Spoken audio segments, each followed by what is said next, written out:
April 17, 2013. West Texas. Population 2,800. A fertilizer plant sits at the north end of town. It has been there since 1962. 51 years of quiet. 51 years of supplying farms across central Texas. The town grows around it. A school goes up 200 feet away, an apartment complex sits 370 feet away, a nursing home, a park. Nobody stops it. The plant stores 540,000 pounds of ammonium nitrate, a chemical stable enough to bag and ship, explosive enough to level a city block. OSHA last inspected the plant in 1985. Nobody comes back. The West Fertilizer Company is owned by Adair Grain Incorporated. Donald Adair and his wife Wanda own the company. 9 workers show up every day. They bag fertilizer, they load trucks, they serve the farms. The plant operates out of 2 buildings. Inside one of them sits a wooden storage bin. That bin holds fertilizer-grade ammonium nitrate. Tons of it, stacked and waiting. Ammonium nitrate is an oxidizer. It feeds fire the way wind feeds a flame.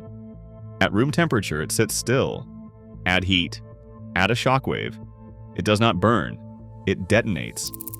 Even 0.2% carbon contamination raises its explosive potential. The storage bin is made of wood. Wood burns. Wood produces carbon. The bin holding one of the most explosive chemicals in agriculture is built from the one material that makes it more dangerous. No one flags this. In late 2012, the company files its last report with the EPA. It lists 540,000 pounds of ammonium nitrate on site, 110,000 pounds of anhydrous ammonia. Federal law requires any facility storing more than 1 ton of ammonium nitrate to notify the Department of Homeland Security. West Fertilizer Company never makes that call. In 2006, the EPA fines the company for not having a risk management plan. The company files a new plan in 2011. That plan does not mention ammonium nitrate once. The federal government does not follow up. The plant sits 9 workers, a wooden bin, and 500,000 pounds of explosive fertilizer, 200 feet from a school. April 17, 2013. Wednesday evening. Spring in central Texas. Temperatures sit at 80 degrees Fahrenheit. Winds blow from the south-southeast at 20 miles per hour. Scattered clouds, low humidity. A normal night. At 7:29 in the evening, smoke rises from the West Fertilizer Company complex. Residents see it first. Calls flood into emergency dispatch. A police officer arrives on scene. He looks at the fire and makes a decision immediately. He begins evacuating people from a nearby basketball court and playground. He seals off traffic.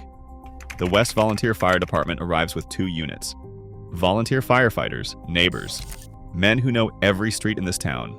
They pull hoses. They move toward the fire. They do not know what is inside that building. The plant stores no material safety data sheets on site for first responders. The firefighters tackling the blaze have little knowledge of the ammonium nitrate stored inside, or what it can do. They fight the fire for 20 minutes. At 7:38 p.m., the building detonates. 2 explosions, milliseconds apart. The force of 12.5 tons of TNT tears through the north end of West Texas in a fraction of a second. The ground shakes, windows shatter miles away. The blast registers as a magnitude 2.1 earthquake, and it is felt 80 miles from town. Where the plant stood, there is now a crater, 93 feet wide and 12 feet deep.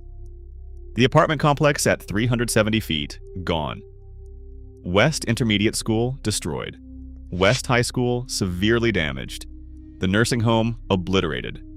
More than 150 buildings off-site are destroyed. Debris lands 2.5 miles away. In one instant, the north end of West Texas ceases to exist. 15 people are killed. 12 of them are emergency responders. Firefighters who ran toward a fire they could not have known was sitting on top of a bomb. 10 are first responders. 2 are volunteers. They die doing what the town trained them to do. 260 people are injured. 252 seek immediate medical care. Nearly 1/4 are admitted to hospitals. Blast injuries, burns, structural collapse wounds. The emergency rooms in Waco fill up fast. The explosion injures nearly 10% of the entire population of West in a single second. The Chemical Safety Board later concludes that if the explosion had occurred during the day, the casualties would have been far greater and would have included a significant number of children. School is not in session. That is the only reason the death toll is not measured in dozens of kids. The two schools sit within the radius. The EPA itself recommends keeping clear of hazardous facilities. They are built there anyway. Investigators arrive the next morning. The Texas Department of Insurance and the State Fire Marshal's Office confirm what caused the explosion: ammonium nitrate stored in the seed and fertilizer building. The chemical is the weapon. The fire is the trigger. But what starts the fire? That question has no answer yet. Investigators rule out the weather. They rule out natural causes. They rule out the anhydrous ammonia on site. They rule out the rail car containing ammonium nitrate nearby. They rule out the water used in the firefight. 3 possible ignition sources remain: a faulty golf cart, an electrical system malfunction, or arson. They cannot determine which one. In May 2013, the Texas Department of Public Safety brings in the Texas Rangers, the McLennan County Sheriff's Department, the Texas Fire Marshal's Office, and the ATF. The investigation is now criminal. The state interviews nearly 300 people. Investigators follow 160 leads. 3 years pass. On May 11, 2016, the ATF holds a press conference. Special Agent Robert Elder steps to the podium. He announces that after ruling out all accidental and natural causes, the agency has reached a conclusion. The fire was intentionally set. It is a criminal act. A reward of $50,000 is offered for information leading to an arrest. The ATF provides no named suspects, no public evidence chain, and no prosecutorial pathway. No arrests follow. Legal and forensic experts push back. The finding is widely disputed. The announcement lands like a verdict with no case behind it. But the damage to reform efforts is immediate and lasting. The U.S. Chemical Safety Board spends 3 years investigating what happened at West. Their report, released in January 2016, is thorough. It names the real problem. Numerous federal and state agencies regulate the West Fertilizer Facility, including OSHA, the Environmental Protection Agency, the Texas Commission on Environmental Quality, and the Department of Homeland Security. None of them demonstrate a working understanding of what causes ammonium nitrate explosions or what prevents them. None of them require fire sprinklers in ammonium nitrate storage buildings. None of them prohibit wooden storage bins holding explosive chemicals. Due to political pressure from the agriculture lobby in the early 1990s, ammonium nitrate is excluded from OSHA's Process Safety Management Standard and the Environmental Protection Agency's Risk Management Program. This exclusion creates a loophole. Small retail sites like West Fertilizer fall outside the reach of rigorous federal oversight. OSHA last inspected West Fertilizer in 1985. The plant operated for 28 more years.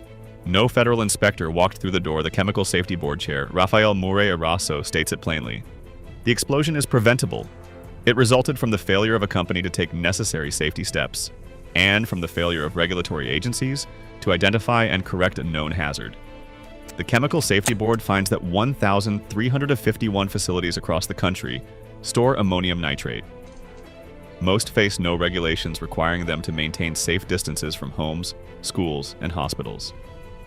In Texas alone, at the time of the Chemical Safety Board report, 40 sites store large amounts of fertilizer-grade ammonium nitrate. At least 33 of those sites sit near homes, schools, hospitals, or nursing homes. West is not a fluke. West is the rule. After the explosion, President Obama issued an executive order in August 2013. It directed federal agencies to improve chemical safety nationwide. OSHA moved to close the retail exemption loophole. EPA began expanding its hazardous chemical regulations. Then, ATF announced arson. The criminal findings shifted the national conversation. If someone set the fire deliberately, the logic went, regulation could not stop a determined arsonist. The urgency drained out of the reform effort. In 2017, the executive order was rescinded. The loophole stayed open. OSHA never mandated non-flammable storage bins. Sprinklers were still not required in ammonium nitrate storage buildings. CSB issued recommendations. They sat unanswered. CSB Chair Catherine Lemos said in 2021 that the same regulatory gaps that existed in 2013 still exist. Facilities can still store ammonium nitrate in combustible wooden bins with no sprinkler systems. She said it keeps her awake at night. The economic damage to West exceeds $230 million. Both schools were demolished and rebuilt from scratch. School children finished the year in Waco. 500 homes were damaged or destroyed. The apartment complex next to the plant was rubble.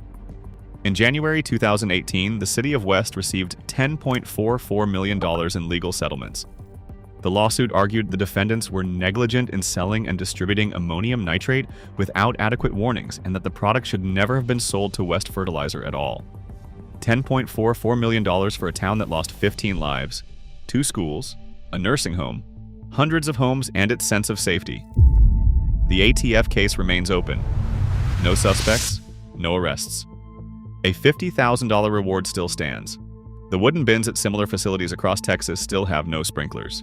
In 2019, West dedicated the Fallen Heroes Memorial. 15 stone markers, one for each person killed, form a circle around a reflecting pool. An eternal flame burns at the center. Across the train tracks, a patch of gravel marks where the plant stood. Bent rebar, exposed foundation.